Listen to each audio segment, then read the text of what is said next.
Two commissioners from COMELEC, may bago na bang appointment? Wala pa ho tayo na-appoint. Ay, sorry, medyo malakas. Hindi, wala tayo na-appoint pa dahil marami hong kandidato. As you know, yung one of them has to be the IT expert also. So sa IT ho, there are at least 3 candidates. Tapos the other commissioner slot, we're trying to listen to everybody and then get all their inputs. So, ang problema ho, inuna natin yung chair, no, si Attorney Brillantes. So, after that, we have been looking at various resumes, CVs, recommendations by so many groups. Yung kandidato for the other slot will probably be at least mga 20 names so far. So, Sir, hindi pa ho tapos yung proseso. Sir, how about sa COA? With the retirement of Sa COA ho, there are, it's the chair, di ba? And one commissioner. And I think I have at least 5 candidates that we are vetting at the present time.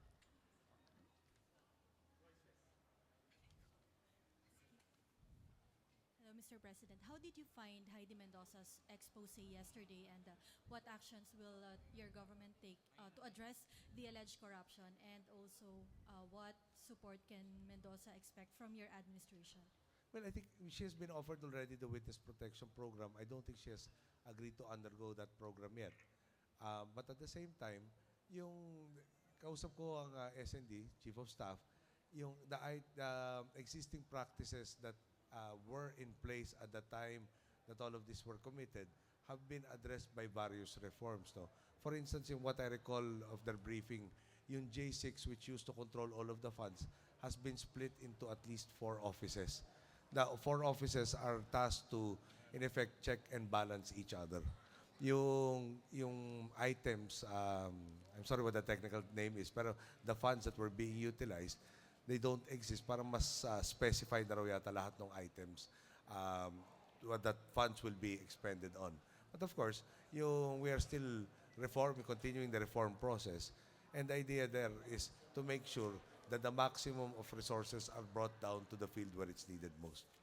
Tapos yung aming benefit packages, no?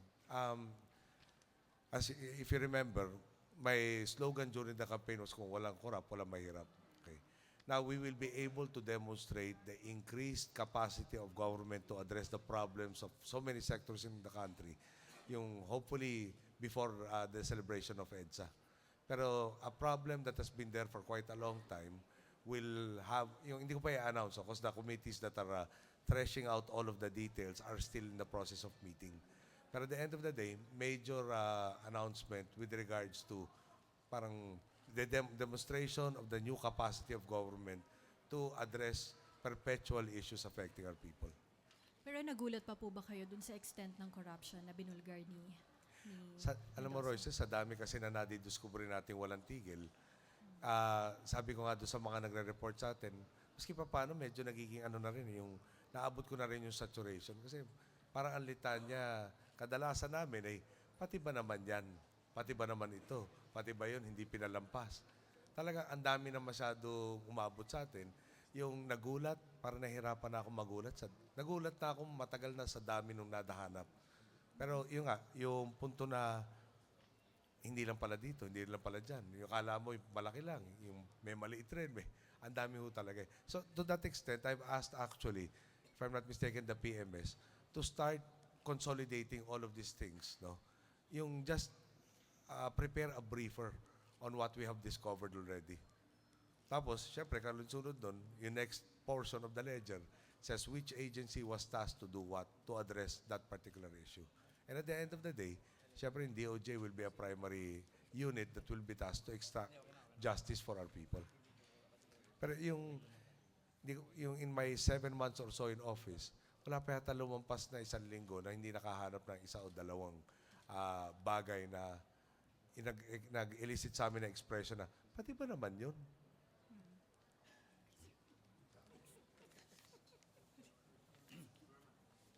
Sir, magandang hapon po. Norman, be kind.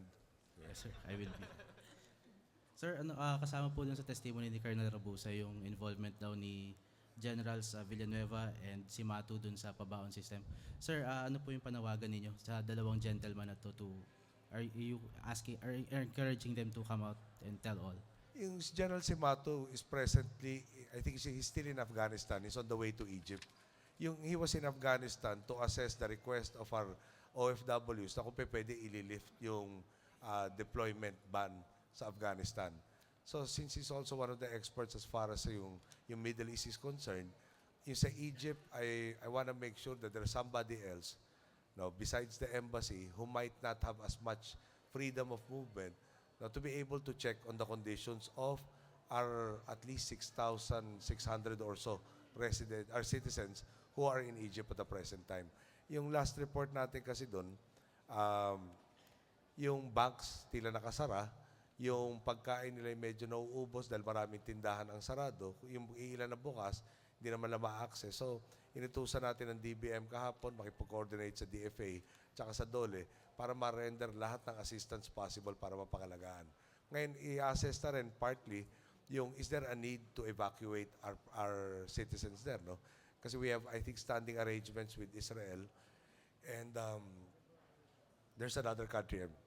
I'm sorry, I don't recall right now, pero if there is need, they can be moved to these other areas adjacent to Egypt if the situation so warrants. As you know, yung sa Korean problem, hindi naman dumami yung assets natin para makuha sila. There's still just one C-130. Now, whether or not they're here, they're there, yung the DND and specifically the AFP have been already conducting their own sets of investigations and sila naman ang nagiging source talaga. Even before Colonel Rabusa came out, they have been doing and they have been giving me snippets of what they have been able to unearth. I will be given a more comprehensive report, of what has transpired, yung what safeguards are already in existence now, and if there is a need to put in more safeguards. Sir, so it's up to the AFP to get the information from these two gentlemen, sir? Hindi na sa AFP. Yung the DOJ also is very, very much involved in this. Pero siyempre pag nag-file ka ng kaso, pinaghahandaan eh. Hindi naman pwedeng feel ko lang. File na natin yan. So yung ebidensya, both testimony, documentations, etc., yung safety ng witnesses, siyempre yun ang pangunahin. Pero yung sa ngayon nga, parang gusto mo makita yung buong nangyari as much as possible. Parang yung lahat na may kasalanan, talagang matsak na may kaparusahan. Okay. Thank you, sir. Pero Norman, just to add, yung ang problema eh. Sa dami nga nang nahanap, sino ba unahin dito? Pwede ba sabay-sabay ito?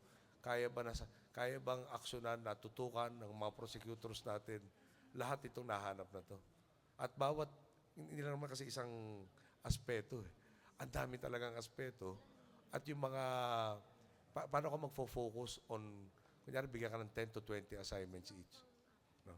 So, kailangan ng prioritization. At meron yung other things. May prescription period ba to? Sino ba mas urgent? Sino ba pwedeng i-atras muna? Pero sir, may personal po bang panawagan dun sa dalawang tao? Kay General Villanueva at kay General I haven't Simato? talked to General Simato even at the time that I appointed him. It was a recommendation of the DFA that he has expertise in this particular area. And the recommendation of the DFA, who I consider to be experts in the field, was what I acted upon. Pero as soon as possible, I just want him to finish his function muna in Egypt specifically. Yung sa Egypt, di ba, medyo malayo sa atin, yung population ng Pilipino doon, kalahati estudyante. So, tingin natin minor de edad, kalahati mga domestic helper. Baka mas konti ang kakayahan para alagaan yung sarili. So, tutukan muna yun na huwag naman mapabayaan itong mga kababayan natin. Thank you, sir. Thank you. Rubias. Sir, good afternoon. Sir, balikan natin yung sa Egypt. Considering na wala pa po kayo instruction for mass evacuation, meron na po tayong mga kababayan doon na gusto nang umuwi. Sasagutin po ba ng government yung fare nila? Yung 100 or so that have indicated repatriation, I understand they're already undergoing the process to be repatriated. But beyond the 100, wala hong ibang nag-indicate na gusto lang umalis na. At ang advice ng embassy from the start that I was made aware of the situation has been for all of our citizens to remain indoors, not to join any mass actions, not to proceed to areas that can be a possible area for conflict. So, they keep sending the assessment back to me that our citizens are not in any immediate danger. So, uutusan ko ba sila lumikas? At the present time, siyempre, pag pinalabas mo sa kanilang mga tahanan at hindi natin masasabing maindadaanan nila talagang ligtas na ligtas, baka naman I have to rely on the people who are there. And their information says, manatili sa mga tahanan at ligtas sila sa kasalukuyan.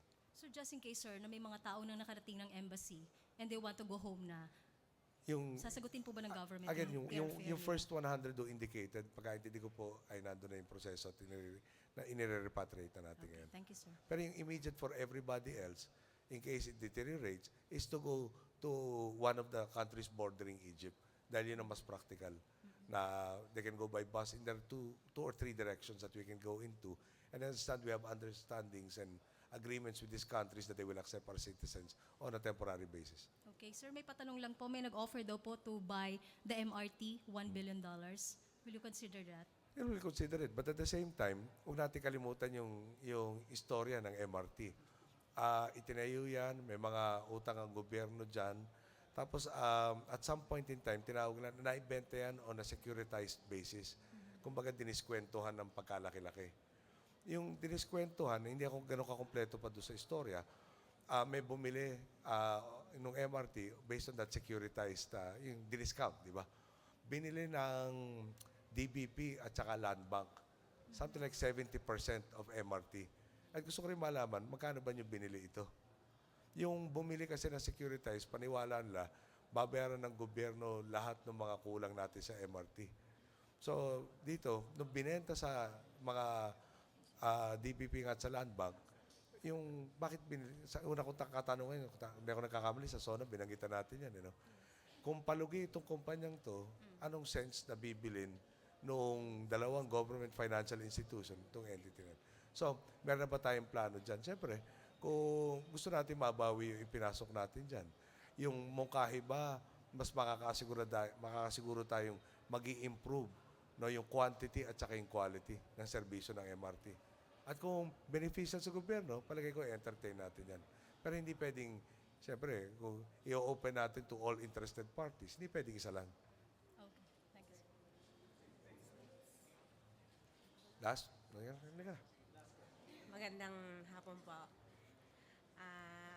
Nabanggit po kanina ni Congressman Dan Fernandez ang Lawa. Sir, ito po tanong ko. Bakit po, sir, kinansilado ang rehabilitation sa Lawa na road dike ang tinutula ng pamalakayan? Road dike po ang ipapalit na tinututulan ng pamalakayan since pa po nung Remiheng Marcos. Well, number one, mali yata yung assumption na road dike agad. Yung road dike ay isa lang sa mungkahi. Pero pinag-aaralan, bakit natin tinutulan yung rehabilitation ng Lawa? Mari-rehabilitate to ba? Ano ba ang briefing sa atin? Ang problema ng Lawa ho, meron kang denuded forest upstream. So pag umulan, diretso yung topsoil na tinatawag, binubuo sa Lawa, number one. Marami kayong informal settlers dyan. Hindi bababa sa 100,000 pamilya ang ginagamit na basurahan yung Lawa. Di ba? So, ano quantity nung yung tinatawag na silt na ini-introduce, yung dumi na ipinapasok dyan ng all sources is about 4 million cubic meters. Yung rehabilitation project ko, no, is 12, tatanggalin nila, i-dredge yung 12 million cubic meters. So, hindi yung solusyon yun. Bibigyan lang kayo ng, hindi ba yung 12 million na tatanggalin nila, papalitan every year ng 4 million, ng 4 million, ng 4 million, 3 taon na masasalba yung maiiwan yung kondisyon ng Lawa sa ngayon. Ngayon ito, nung binibriefing ako, tinanong ko, kasi yung dredging, alam naman natin marami hong question sa dredging. So tinanong ko lang, 12 million cubic meters yan. Malaki-laking quantity. Saan nyo ilalagay? So ang simpleng paliwanag ko sa akin, kukunin sa isang parte ng Lawa, ilalagay sa kabilang parte ng Lawa para magkaroon ng reclamation. So yung unang proyekto kasi, yung unang konsepto, pararamihin yung dami ng tubig ng Lawa. Pero kung kukunin yung hindi, di ba, hindi tubig, kukunin nyo, in effect yung, ano ba sa Tagalog, yung burak, putik, lahat na no? Burak.